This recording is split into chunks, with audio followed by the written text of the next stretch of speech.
you chat? Always.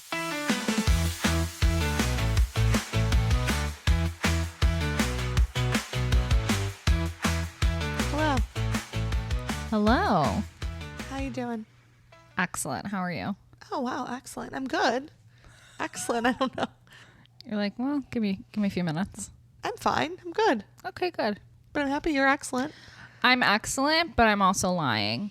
Oh, I was truthful. Why are you lying? Now, I would normally say I hate to disparage their good name. Which wouldn't be true. In this instance, it's not. We love to disparage people's good name when they deserve it. Specifically when they deserve it. So let me tell the story for all who aren't familiar. My engagement ring is from a jeweler in the city. And when we were getting our bands, we were like, we should get our bands together, which I think is what most people do. Most people do that, yeah. Mm-hmm. And I was like, let's go to a jeweler that has things that I know I already like. Because this jeweler who did my engagement ring was more like a... custom. Yeah, design custom. Like they don't have like a array of things. And I was like, I'm not designing a wedding band. That's, more than I need to do. So let's call the jeweler. Let's call them who they are. Shmena Shmishmeka. Okay. Or we could just call her Dana Rebecca. Let's call her that. You said it. Not you, yep. So that's where we went to go look for our wedding bands. And lovely experience, lovely showroom downtown. We both pick out a wedding band. Mike's, lovely. Mine, beautiful. Lovelier. I have this band since we got married. I've been wearing it. And that is almost 4 years now in July. July of 2021. Mm-hmm. Just a couple months ago, I noticed that one of the small, it's a double band, and there's a bunch of small pave diamonds on one line of the band. And on one end, one of the diamonds has fallen out. Well, what is this about? It is crazy after 4 years. I'm like, that's really crazy. I'll have to get it fixed.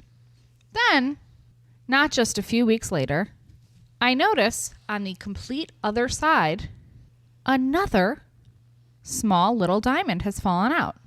So now I'm missing 2 little diamonds from my essentially new wedding band. The way you keep saying little diamond makes me think of Little Debbie. Cakes. Little Debbie cakes. I'm like, oh, those are good. You do love those disgusting oatmeal. I love packaged desserts. So I'm like, okay, now I'm missing 2 of these little diamonds. I've really got to call. Like, this ring is crumbling. And then I was literally, last week, I was like, I got to call Dana Rebecca. Shmena Shmeka. Uh-huh. And I look down at my ring and I realize on a different line, so 2 bands on my wedding band, the other band has now cracked open. It really is falling apart. It's crumbling. My ring is crumbling off of my hand. Which is quite the opposite of what you want your wedding band to do. It stands for an eternity of happiness and love. Not this ring. This ring is like, I'm not here for a long time. I'm here for a good time. I'm tired. So I'm like, okay, this ring is about to fall off my finger. I immediately take pictures and email the girl, the bridal sales associate. Yes, the bridal girl who worked with us. I check to make sure she still works there. She does. I'm like, they are just going to be so shocked. They're going to be tripping over themselves to repair this. Yeah. She's like, I'm so sorry that happened to you. She gets back to me the next day. I'm so sorry that happened to you.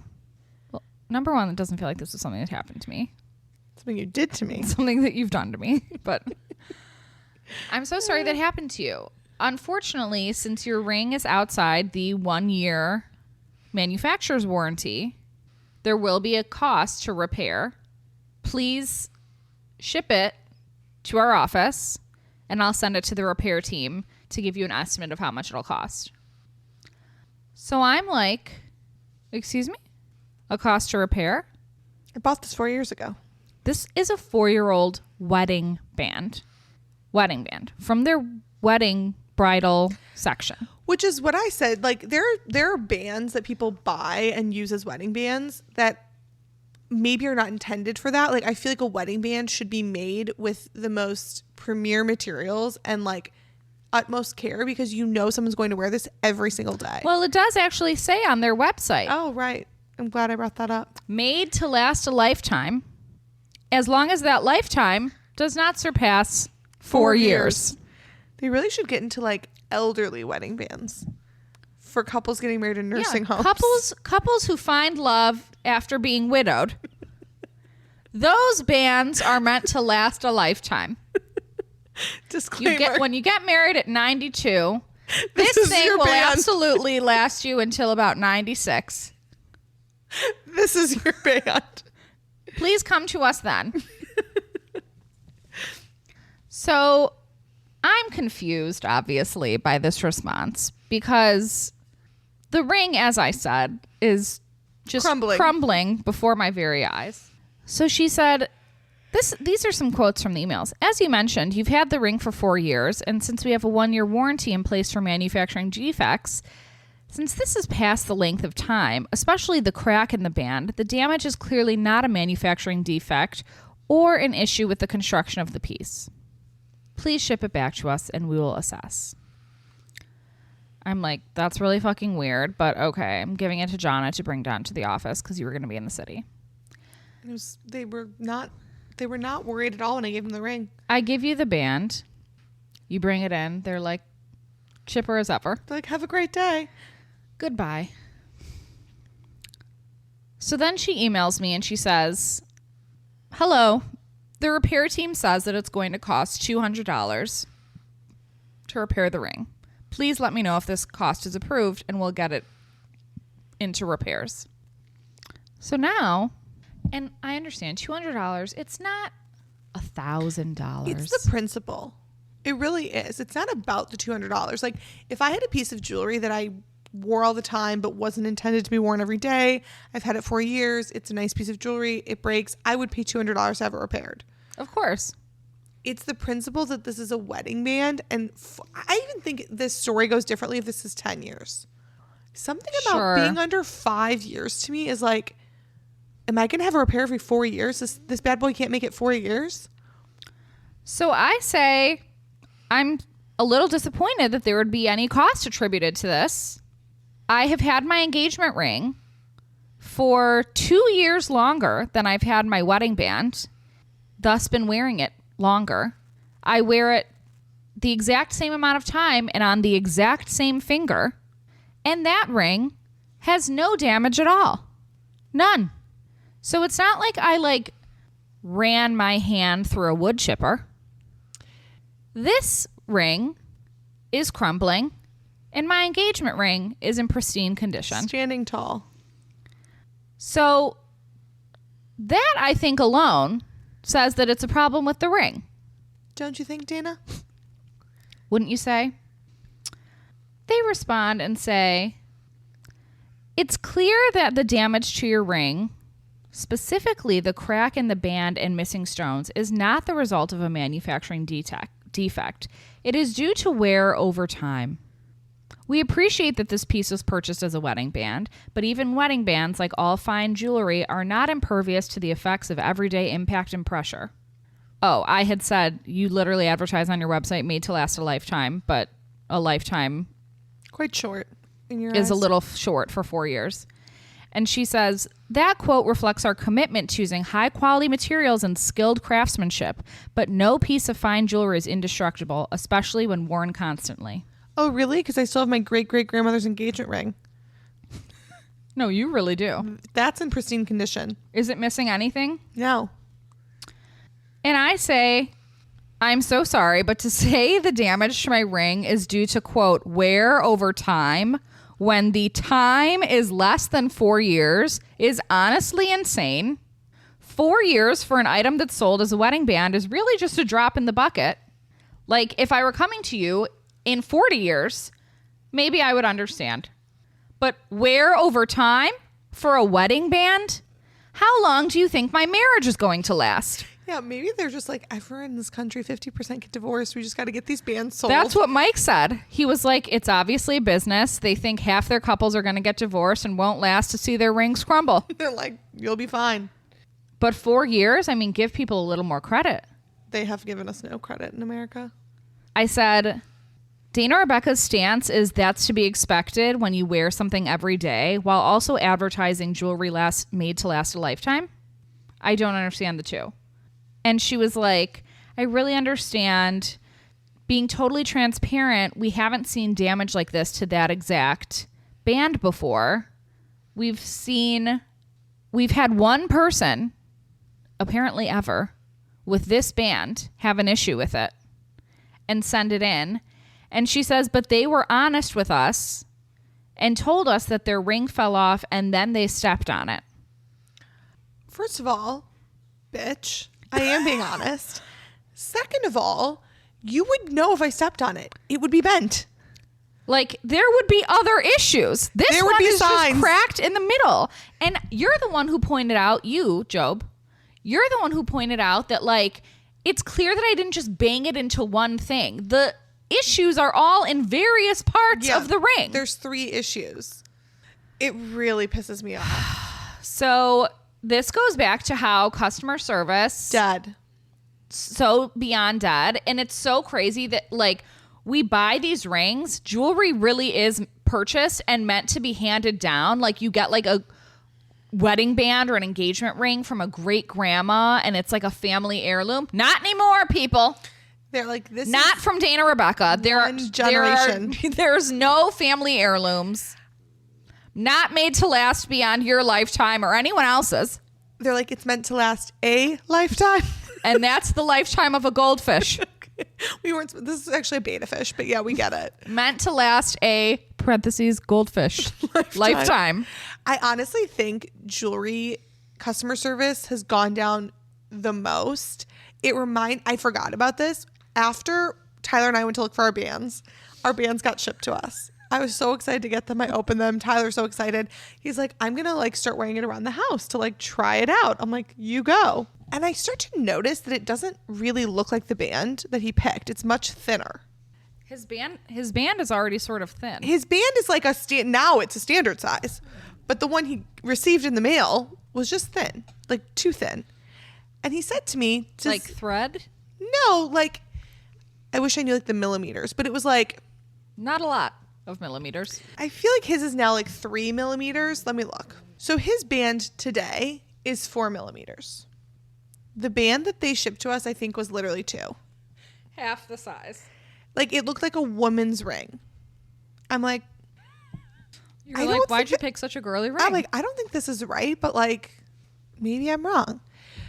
2 or 3 days go by. He's been wearing it in the house pre-wedding, and he comes up to me and he's like, is this the ring I picked? And I'm like, I don't think it is. So I pull the photos from the day we're at the jeweler. You had taken photos of the ring on his hand. I'd taken photos of our hands, like when we were deciding between bands.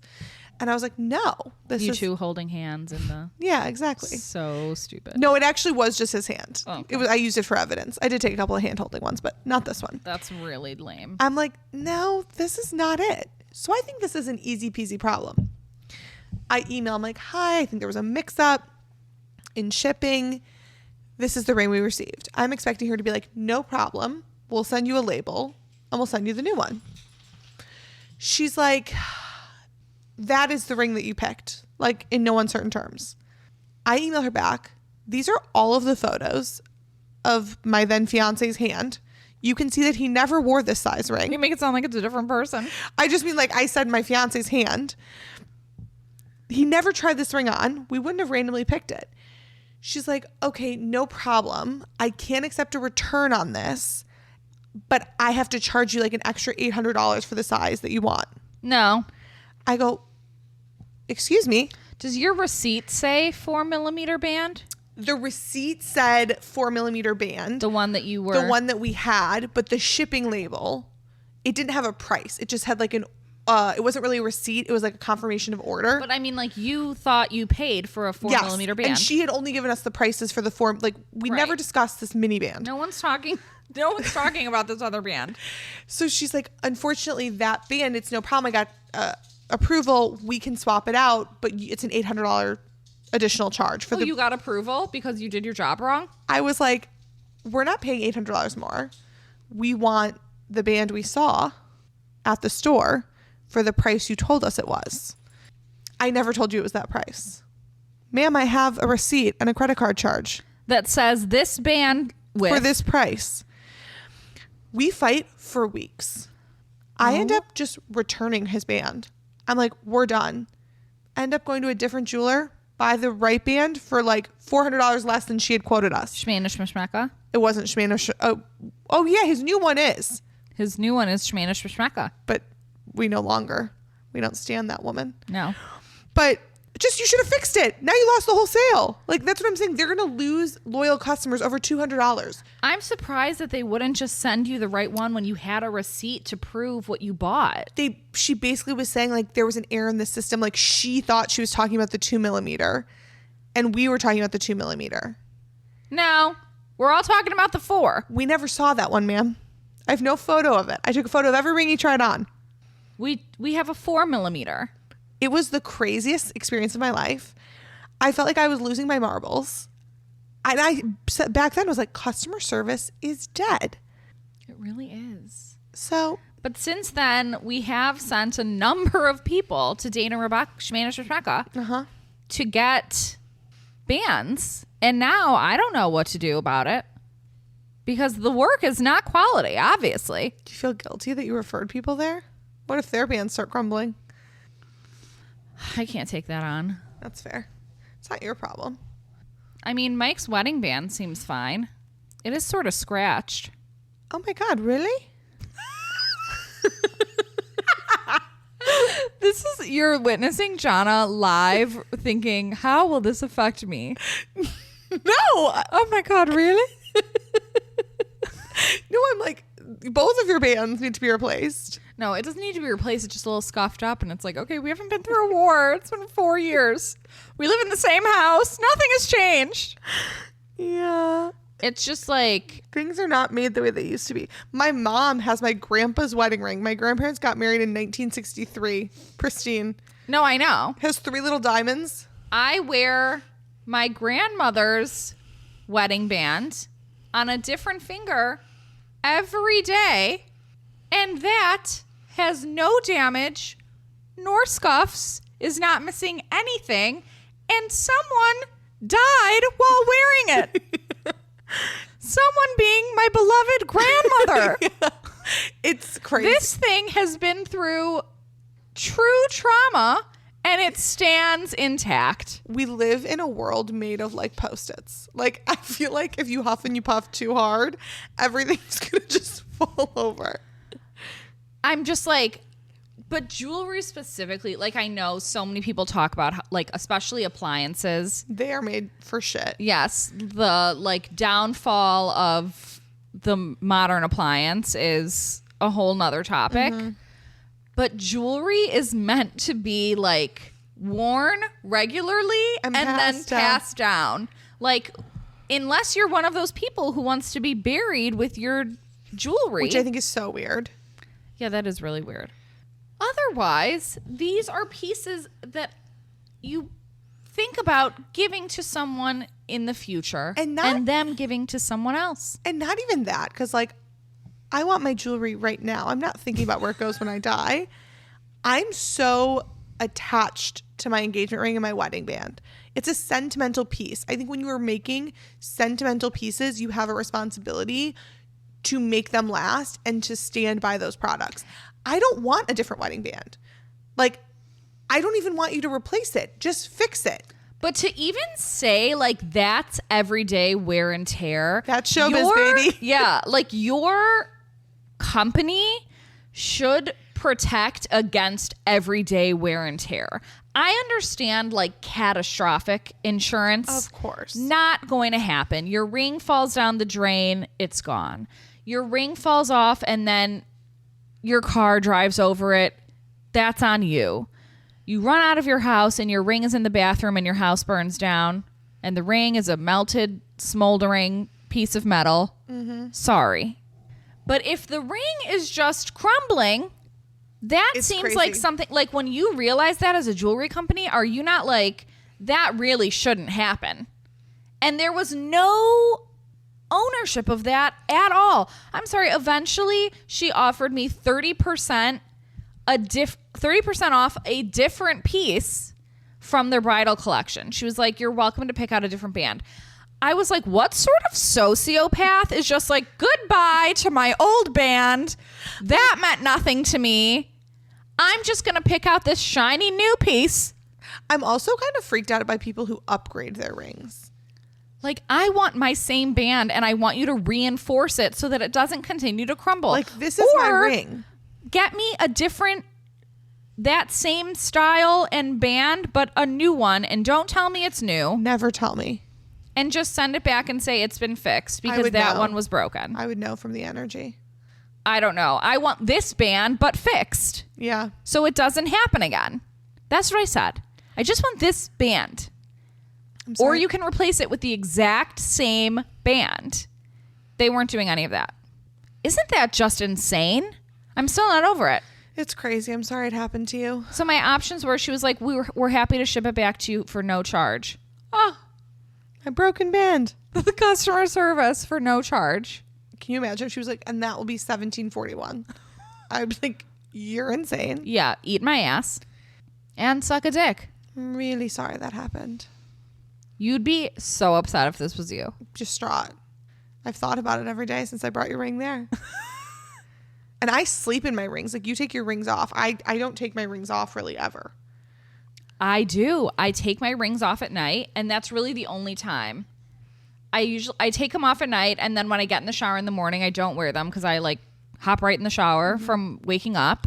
And then after I get out of the shower, rings on, wear them all day. I wear them like swimming, exercising. Yeah. If I fall asleep in my band, then I end up probably showering in it the next morning. But normally it's just part of my routine. Rings off, skincare on. Well, I'm really sorry that happened.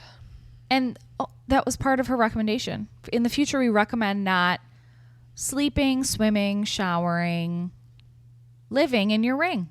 Mostly this ring is for show. Yeah. Don't wear this piece. Just look at it. Why don't you just continue to look at it? So crazy. I have a bit of good jewelry news, though. Go ahead. So one of my friends from work had this diamond necklace that she was obsessed with. She wore it every single day. Like, beautiful necklace, had it for many years. It was a chain with like 3, like it dropped down and had 3 diamonds that gradually got bigger. Okay. One day she's wearing it, looks down, the diamonds have fallen off. It's just a chain. I'm dying. Like, she's like, what is this? Like, insane. Looks everywhere, rips her car apart, her house apart, like weeks and weeks and weeks. Reaches out to her homeowner's insurance. They're like, yeah, we'll replace the diamonds, but like your premiums are going to go up. Like, these are substantial diamonds. So she's like, okay. Like, it's like her most prized piece of jewelry outside of her wedding bands. This is like a year ago. Last weekend, she goes to the gas station and she's like, you know what? I'm just going to look under my seats to see if there's any garbage, which is something she had done. There's a water bottle. She grabs the water bottle and hears it like clink on something. So she sticks her hand under the seat, like as far as it will go, feels like a rock, pulls it out. It's the 3 diamonds. They've been there for a year. But like, she genuinely pulled her car apart a year ago, like multiple times. Wait, the 3 diamonds are connected? Or They're connected like on a drop. It's like a teardrop kind of. Okay. So it's like a regular chain and then a teardrop with like a small diamond, a medium-sized diamond, a bigger diamond. And they were all still connected. They were all car? 3 connected to themselves. They'd fallen off the main chain. Yep. After a year. She already had it replaced. She's not she never replaced it. She's like, I don't want to wear them as a necklace anymore because like I'm just afraid that that's not gonna work. So she's gonna make something else with the diamonds. But she's elated. But something else not made well. No, like, you guys. Why did those 3 diamonds fall off? What is going on? And like, you really think about jewelry specifically as like, That's what you find, like, when they're, like, fucking exploring the Titanic at the bottom of the ocean. It's, like, little pieces of... Jewelry. Yeah, jewelry, like someone's necklace, someone's ring. Not to bring up the Holocaust, but... Okay, well, don't then. I'm just saying, like, really traumatic, tragic things, and then you find jewelry because it's meant to last. I mean, you were the one who was like... come back at them. Say more in your email. No, like, I wanted to fight. I think it's still insane. I did try to fight. And I was like, I don't want to be bitchy. Like, I totally understand. Like, when someone's like, this is just our policy. Like, sorry. They probably think I'm crazy. But, like, really, no. I always think about it like the cost of doing business. Like, would you rather, like, if they're charging you $200, it costs them probably $100. So is it worth $100 to piss someone off who's been a loyal customer for 12 years? I think no, but what do I know? No, they don't care about customers. But No that's one what's does. crazy. Like, if the repair team came back and said it was a $1,200 repair, okay, maybe that's not something they can swing. But, like, I just think you eat it when you're a business that is that big and someone's pushing this hard. I just think if you're in the jewelry business, then you better work. You better work, bitch. Do you feel like you can keep recording? Yeah, I mean, I will push on because I'm A soldier. a soldier, but just PSA. This is for people we care about. All of you. Hold on to your loved ones. Hold on to your bands. And give them a good inspection. Make sure that things are looking the way they're supposed to look. And if they're not, after just a matter of mere months, Do nothing because no one cares. yeah, then you won't get any help. Well, I have an icebreaker if you're ready to move forward. Go ahead. So we were talking to your parents. They are planning another trip for this coming winter. They're planning a trip to South America. And we were both saying, like, that sounds interesting, but not someplace we'd be, like, dying to go. So I'm curious, what is one place that if someone gave you an all expense, and don't say Afghanistan, like a legitimate place, if someone was like, you have an all expense paid trip to go to this place, that you would be like, meh, we'll see if it works with my schedule. And it's somewhere other people would probably want to Yeah, go. like it has to be like a real place. Like, I don't want you to be like, Iran. yeah, like, I'm not dying to go to a war-torn country. Because I think people would think like, oh, South America, they're going to Argentina. I think they're going to Uruguay for a little bit. Like, it sounds like cool places. You and I are both like, meh. Do you have one? I do. Okay, you go. I know that people love going on this trip and like say it's very cool. The flight alone is a no-go for me. Australia. I was thinking Australia. I don't want to be on a plane that long.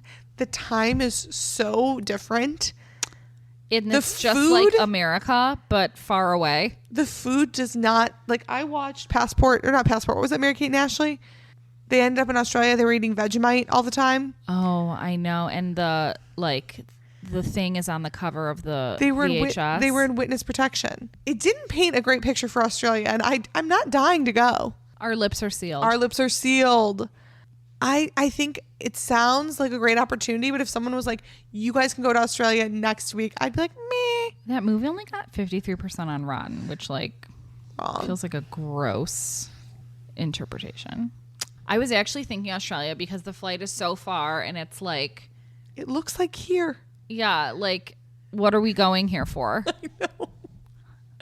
Okay, wow, that's interesting. Also, the accents kind of annoy me. I really like British accents, but like Australian accents are like drunk British people. Good day, mate. Is that right? Yes. Welcome to Land Down Under. It's like, shh.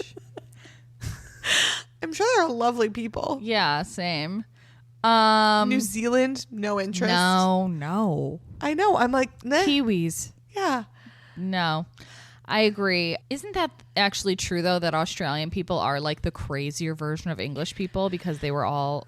That was originally like a prison colony, I believe. Like they were the people who were exiled from England and then they just like ended up making their home there. So it's just like descendants of ex-prisoners and criminals. People. But again, if we have any Australian listeners, thanks for being here. Shout out to Australia. Good day. Just waiting for an all expense paid trip and we're right there. Yeah, I don't have a ton of interest in going there. I was thinking that. I was also thinking Well, South America, we've already touched on. Like, I don't want to go to Africa. I want to go to South Africa. Like, I do want to go to Africa because it seems like that really seems so different from here. But you have to get so many shots. And, like, I don't know. And last but not least, Russia. I would actually love to go to Russia. But, like, Okay. freaked out with the political climate. Yeah. But historically, and just, like, I think it would be so interesting. You want to go to, like, Moscow or, like... Or St. Petersburg. Like, I think it would be so cool to see, but I will not go. I mean, yeah, if things were different, maybe. But it just seems intense, you know? Are there any, like, low-key Russian people? Like, Russian people seem like the opposite of Australian people. Australian people are, like, surfers on the beach. I actually just had a client this weekend who half of her family was Russian. They were literally so fun. Really? So fun. Like, high energy, dancing, like, really... I think, like, we get that picture of it here because, like, Putin puts, like, his own lens on it. But I think, like, anywhere, like, they're just a people who've gotten some real shit leaders. Like, I don't want to go to North Korea. Don't worry, you can't. But, like, what's it like over there? Gray. Yeah. No Wi-Fi. I wonder if they're healthier because they don't have all the Waves. waves. The Wi-Fi waves. Mm-hmm. Yeah, okay, so all those together. All expense paid trip to France. I'm there. Yeah, you're always there. No, I mean, I do want to go to Africa. I'd have to get over the shots. It's like malaria, right? I'm not up on the shots you get for Africa. Mm-hmm.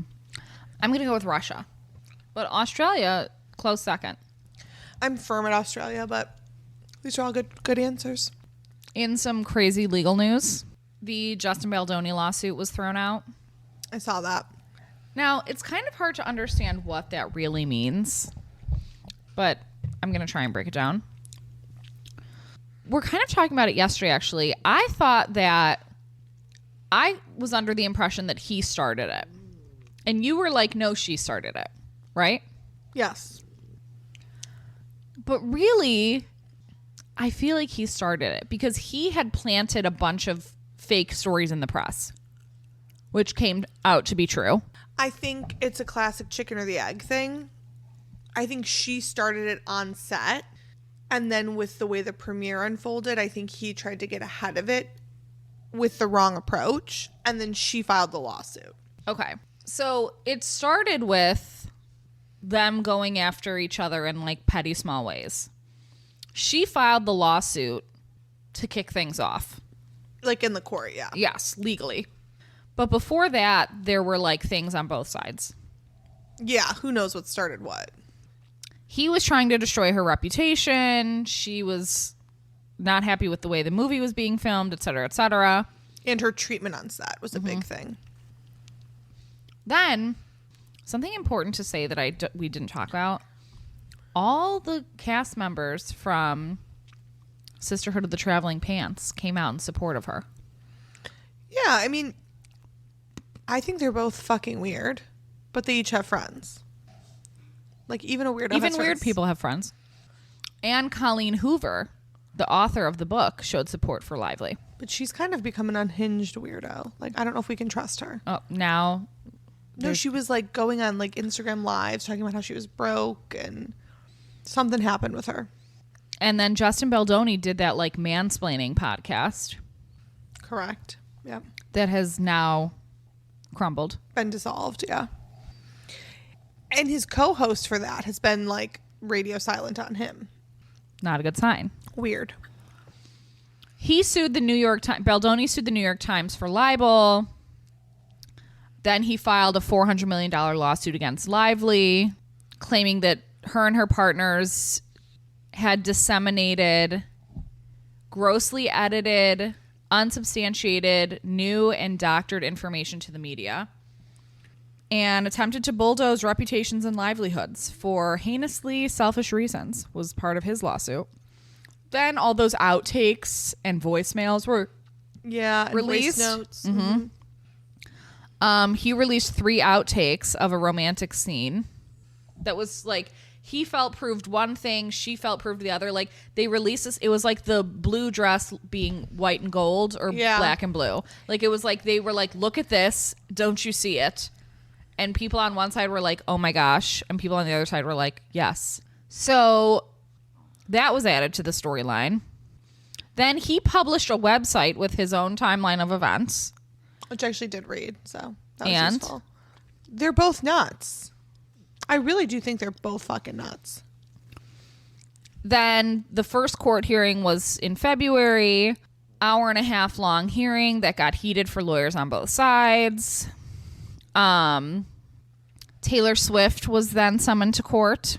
Swift's representatives, of course, said that she wasn't involved, but that has been a big question mark in the Blake column because her and Taylor prior to this were so close. Like, Taylor's her kid's godmother, but Taylor speaks out about whatever she wants. So I don't think she's like being mum for her own. I think she just didn't want to get involved. Really? What kind of friend is that? And then last week, the lawsuit was dismissed. So basically, the judge said that Baldoni hadn't adequately proven that Lively's threats were extortion or any of the things that he said, and hadn't proved defamation. But they basically said you can go back and like retweak these complaints and resubmit. I think that was always kind of a long shot. I think he did it just as a power play. It was also for $400 million. I don't think he also ever thought he was going to get $400 million. I think it was like a legal fuck you. Well, I think you throw a big number out there expecting to settle. Yeah. I think it was one of those things that was a long shot to prove. Defamation is very hard for a public person to prove because there's so much about you out there, good, bad, and indifferent. Right. I'm just sick of the story. I'm sick of them. Go away. I'm still Team Blake. I know you're Team Justin. No, I'm honestly you not. You love him from Jane the Virgin. I really am not. I think they both suck. Like, I've come to the point that, like, we gotta stop. I'm not a huge Blake fan. I wasn't a huge Blake fan. Yeah, like, I don't really care about either of them. At this point, I'm like, go away. I don't want to hear about this anymore. You don't like Ryan Reynolds either, though. I think he's weird. I think it's super weird for your husband to get this involved in a project of yours. After shit went south, I don't think it's that weird. But he was there from the beginning, allegedly.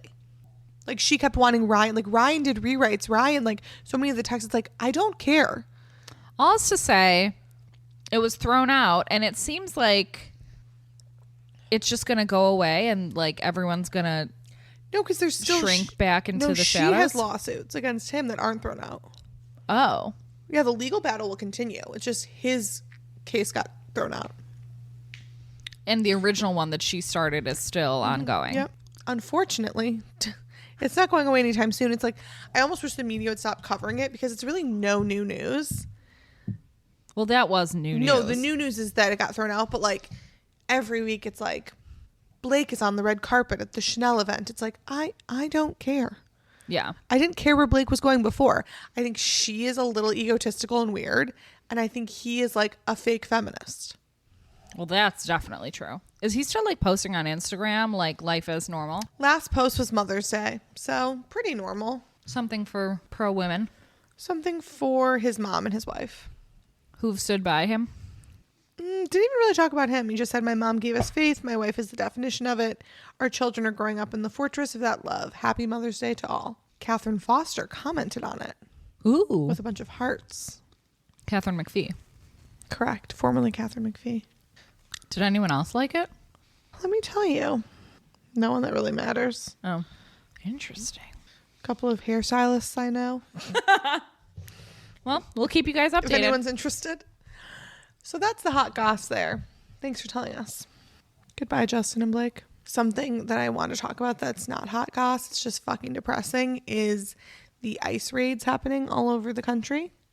Yeah, can you explain those to me? Yeah, I mean, a huge campaign promise of Donald Trump was to remove undocumented people from the country. which sure, on its face, not to say that every undocumented person should be hanging out, but there are a lot of them that are super hardworking, who are paying taxes, who are contributing to society. He just took a blanket approach. ICE has been like hitting hotspots where there's high concentrations of undocumented immigrants, and one of those is LA, obviously.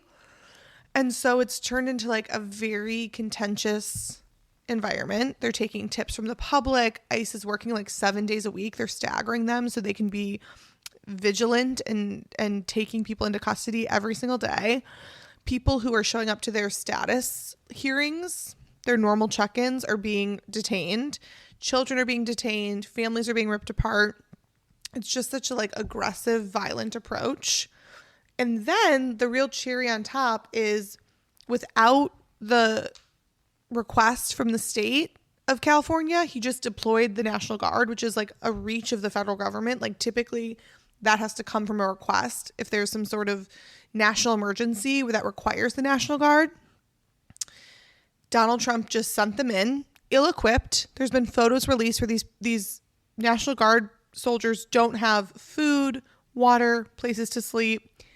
Definitely just escalating the situation. It's turned into like a clusterfuck. And I just heard tonight that he's trying to deploy Marines to the state. It's kind of like when you're like, mom, you go to pick up your grandma and your mom is like, go in there and get your grandma. She hasn't come out yet. And you're like, oh, fuck, what am I supposed to do in there? And you go in there, grandma's asleep on the couch. You're like, and now what? Supposed to wake up grandma and get her dressed? Yeah. I don't have the resources for that. And here's the thing. ICE, on its like face value, they're within their legal rights. It's fucking insane what they're doing. But to then release the National Guard to the state is like such insane behavior and is just escalating an already fucked up situation. And the kicker for me is, he keeps saying, and the administration keeps saying, we won't stand for any attacks on law enforcement. Basically saying that like the protesters are becoming so violent and they're protesting the ICE raids and it's become dangerous for law enforcement. I might believe you if you hadn't pardoned every motherfucker who stormed the Capitol, oftentimes assaulting law enforcement. You're good with that as long as it benefits you. Pick a lane. So it's just a little funny that the man who pardoned tons of rioters and people who harmed and maimed law enforcement is now sending the National Guard to stop protesters. There was an interesting story similar to that about a woman named Carol from Kennett, Missouri. Have you heard about this? Yes, the waitress. Yes. It's really interesting. She worked at like it's a really small town, and she worked at the only diner there, and was like a soccer mom and has been in the US for over 2 decades and came here. Her real name is Ming Lee. And she was like beloved by the community. Yes, and came here illegally, apparently, and was randomly detained. She was summoned to a federal immigration office in St. Louis without any explanation, and once there was informed that she was being detained for overstaying her tourist visa and would soon be deported. And so this town in Missouri, which was like hardcore MAGA, was kind of seeing like, well, wait. Like, we don't want people like her deported. Leave Carol. I saw a lot about that, and people were saying like, shame on you guys. Like, it's not that you didn't want people deported. It's that you acted like you guys were above knowing and loving people who were undocumented. So you can't pick and choose. Yeah. Like, there's a Carol for everyone has a Carol. Yes. And when you're just doing these blanket, like, you've been here too long, of course you're going to get people who are like very amazing people who contribute to their society, etc. I don't know if this is Republican or Democratic. I don't think we should be keeping undocumented citizens, immigrants, whatever, in jails. We're not paying for you to stay in our jails. I think if you get arrested in this country and then found guilty with a little thing called due process, if you're arrested, tried, and found guilty, then you should be deported. That feels like a really easy path. If you are here contributing, working, upstanding member of society, paying your taxes, which is more than the Chrisleys can say, and we didn't deport them. True that. Leave them the fuck alone and make the pathway to citizenship easier. Like, this whole narrative that all of the undocumented immigrants are violent and criminals is just not true. But do I think you can remove the violent criminals who also happen to not have the right paperwork? I feel like I'm cool with that. But leave Carol alone. All the Carols.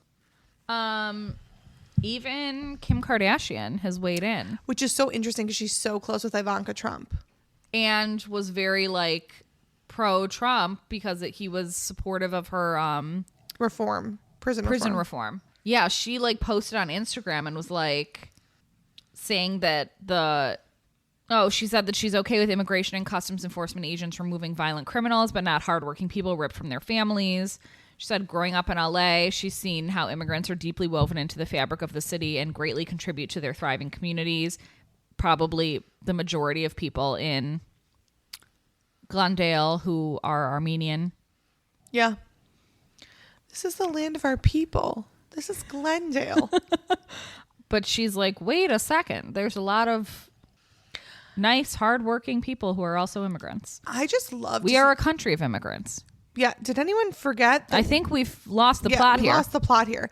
I love to see the mental gymnastics, though. Some of the people on my Instagram, there's very few that I haven't removed. But there's a couple who are holding strong, who are so pro-Trump. The mental gymnastics they are doing every single day to justify and cheer on his erratic fucking behavior is so funny to me. Like, when the whole Elon Trump thing was going on, I had people being like, people are so dumb. This is so clearly an act they're putting on to get Democrats, or I'm sorry, they always call them Dems, to get Dems to release the Epstein files. Dems the rules. Okay, I'm not sure if you think that sounds better, to think that the president of the United States and his weird BFF came together, wrote a skit as if it was a second grade talent show, and are performing it on the world stage to get the other political party to support the release of the Epstein files. That sounds better to you than these two just had a weird falling out? Now it's like, thank God Trump is able to take charge of this situation. He's spending an insane amount of money and sending our military, who I think deserve a little bit more respect than this, to a state that doesn't need them and has them sleeping on floors. It's like, you guys are so crazy. Speaking of people who are a little bit crazy, I want you to explain this to me. There is like a sweeping phenomenon of homeschooling. And I feel like homeschooling used to be like really niche. Like, who do you know that was homeschooled? I don't personally know anyone. I know one person ever. Yeah. And now it's kind of like we know a lot of people who are choosing to homeschool their children. A good number. I mean, I know like 3, but yeah. And Kourtney Kardashian has said that she wants her children homeschooled. And so it's like, you know, kind of creeping into mainstream, this homeschooling thing. And I want to understand, but I don't. I don't understand. I think it comes from one school. I think weirdly in a world and in a country that is like constantly evolving and things are so different than they used to be even 20 years ago, school hasn't really changed that much from a structural perspective. And so I know there's some people who feel like the structure of it's just not conducive to their kid. I know some do it for religious purposes, but that one I'm like, why not just send them to like a religiously affiliated school? It's because people feel like schools have gotten too... I think like too intense. Liberal? No, I think too intense. Like I've seen people write that like, which I don't necessarily disagree with, that like, why does my second grader have 2 hours of homework? Well, that's crazy. I'm making that up, but you know what I mean? Like, school is too rigorous, the pressure's too rigorous, like, or my kid's smarter than the pace of the school, and so my kid's bored, so they're acting out. I think school is still like as much as it like has changed. I think there's some people who are like have the time and are willing to like give their kids such specialized education. I think it's not great socially. Like, I think you still lose so much of a social component. But I could see why people maybe do it if their kid doesn't feel like 100% solid on the way that school is structured right now. I don't know. It's that you don't love, as a parent, you don't love I think it's how liberal schools are, probably. I don't know about that because, like, one of the people that I know who homeschool is not so conservative. I just want to leave my house more than homeschooling would allow. You don't want to leave your house? I do. I want to have the freedom. Oh, you're tied to your like, if you're kid's teaching classroom. your kid, like, you're in their classroom all day. Yeah, I am really curious about it. I think it's generally that, like, it's obviously gotten, like, so much harder to be a teacher. Teachers are, like, overworked and underpaid. So the classroom experience isn't what it used to be. And so parents are just like, if you want something done right. Yeah, and I understand that. I think that's a symptom of just the world we've created. But I digress. I mean, no, you're right. It is more, apparently it's more of a religious thing. People who are more specifically Christian. And I think, like, the Duggars did it. Like, I think, like, really fundamentalist people do it. What's fundamentalist? Fundamentalist Christian. Let's get down to Bible. Like, very literal people with the Bible. This actually says COVID is what started the spike, which makes sense because people started teaching their kids at home during COVID because they had to. And then they were like, I guess I could do this full time. I don't know, just like the experience of being at school and like the sense of independence that you get when, like, your parents aren't there with you. How do you can't replicate that. Yeah, how do you account for that in homeschooling? I agree.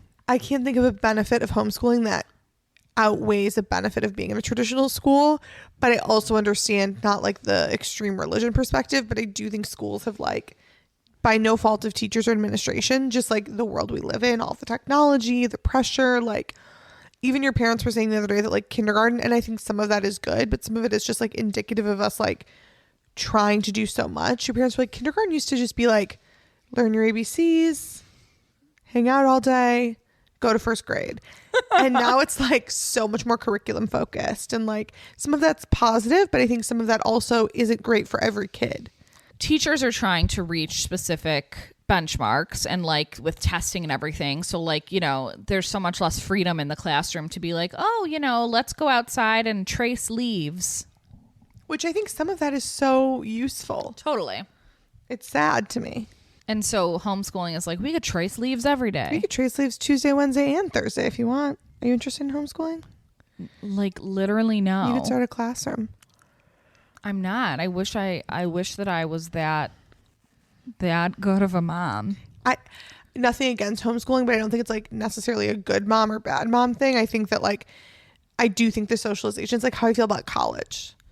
Like, I understand if some people financially can't afford it, and, like, going to a junior college is a great alternative, but I think there are things you learn on a campus if you can afford it that is, like, beyond the classroom. Yeah. Like when you live on campus versus living at home. Totally. Well, we are so curious about homeschooling. So if you have any info, have any insight on someone you know who's homeschooling, or you've decided to homeschool, give us a call. Let us know. Do you want to do a dilemma? I do. So this was one, I actually saw this in a Facebook group, and I wanted to ask your opinion on it. It's not really a dilemma, but I know we're pushing on time anyway, so this is a good time for a short one. This woman wrote in a local group and said, basically, like, hey everyone, my daughter was friends with a bunch of girls from dance. She's in middle school. Going into summer has decided she doesn't want to dance anymore. Like, she's going into 7th grade. She doesn't want to dance. It's a thing of her past. And her dance friends, which were most of her friends from school, I guess, have kind of been like, well, we're not going to hang out with little Allie anymore because she doesn't dance. And they're like bitchy middle schoolers. And so the mom is coming on saying, like, I'd really love some advice on helping my daughter to meet new people. Like, are there any moms who live where I live and would want to meet up and have like a combined play date, maybe go to like a coffee shop and you bring your daughter. Like, I just want to help my daughter with making new friends because she's having a hard time. And I read this and had some thoughts. But before I share, I'd love to hear yours. I think that woman means well. Like, I think it's probably the maternal urge to like help your kid evolve and meet new people. But I never think that fucking works. I think it's like at a certain point. I mean, I don't mean like your 3-year-olds, but I mean like if you have a middle schooler, it's so important for her to like navigate this on her own, because you're like, it's giving her the roadmap to figure out other shit. And if you step in and you're the friend seeker and you're like, we're going to this coffee shop and you're going to make this new friend, rather than like relying on herself, whether it's like to mend fences with her friends or make new friends, she's going to constantly keep coming to her mom for solutions, and it's just not sustainable. Or it is sustainable, the mom will be up her ass and she'll never be able to like fully stand on her own 2 feet. Not to be too dramatic. Like, I read this and I was like, that is probably a very loving, devoted mother. But like, this woman is insane. Like, to turn to a Facebook group and ask for like, in search of a friend for my daughter. Like, yeah, she's going through tough times in middle school. Like, she'll have to figure it out. That's just middle school. And you will like be there to love her and support her as much as you can at home. I was actually just having this conversation with a coworker. She was like talking about stuff that was going on with her daughter at school. And like, this happened and this happened, this happened. I go, you know what's so interesting about that? Like, I didn't even mean to like drop some sort of epiphany on her. I go, but that's so interesting. Like, you're getting it from your daughter's perspective. I wonder what the other side is. And she was like, oh, you're right. I was she like, hadn't thought that there's two sides to every story. She, like the way that her daughter was explaining it was like, this girl's mean, this happened, like she did this, and she's like, can you believe they're doing that? And I was like, it's so interesting. I'm sure the other girls have a completely different story. Like, I'm sure these dance girls, like, your daughter's coming home and being like, they don't want to be friends with me anymore because I don't dance, and they're like, Allie told us that dance is stupid and we're stupid to keep dancing. The truth is somewhere in the middle, but like, your kid is not a reliable source always. Oh yeah, like I've heard about like parents who are too immersed in their like middle school and high school kids' lives, like reading group chats or like really up on the drama and like talking about the drama with their daughter. And like, I think it comes from a place where you're like, I'm the mom, I need to like be in the know. But I think it also just like enables this weird fucking like cliquey behavior. Because like, you're coming home and you're discussing it with them, and then they're like, yeah, like it riles them up. It's like when, even as an adult, when you like, you're pissed about something and you talk to a friend, if they amp you up, you don't diffuse. You're like, yeah, you're right, I am fucking pissed. I just think like that is I think that's such a like, what is it, Gen X and millennial? Gen Z. Oh. Parents. Yeah, Gen X and millennial. That's like, I'm sure there's probably boomers who were like that, but that is a very like new wave parenting thing, to be so involved in your child's life like that, where like you're going through their group texts and sussing out information. Yeah, because it didn't even exist before. No, I just mean like even the want to do that, like, or the thought that like you should turn to Facebook and be like, let me find friends for my kid. Like, why don't you let your kid find friends? Sign your kid up for a camp. Something my mom and Michelle Obama both always said was, I'm not your little friend. Like, my mom was always like, I'm not your friend. And like, when you start to become your middle school kid's friend connector, you've immersed yourself too much in the friend group. Like, do you think your kid is going to look back as an adult and be like, I had a really hard time in middle school and then my mom made a play date for me? No. And like, maybe your kid's the problem. That's the other thing I think people forget. Yeah, I mean, that's a whole separate like, issue. Is Allie the problem? We don't know. I'm not saying she is, but she could be. Like, keep your head about you. Like, you're like getting... Maybe she quit dance because she is a bitch. And Right. everyone was like, we don't want you here anymore. Maybe Allie's a bully, and Allie might be a lovely girl, but it's not. Things are not as they seem. There's always 3 sides to a story. Just like the over-involved parent gives me a real ick. Yeah, I don't love it. Don't you have something else going on in your life? Honestly, and even if you don't, it's better for your kid to not be over involved. Maybe they should consider homeschooling. Oh my God, can you imagine? No. No need to suss out any text messages. It's just you and them. Oh my God. I'm scared for the future. All right, well, think about that. I will think about that, and I'll call you later. Call you later. I love ya. Love you. Bye. Bye.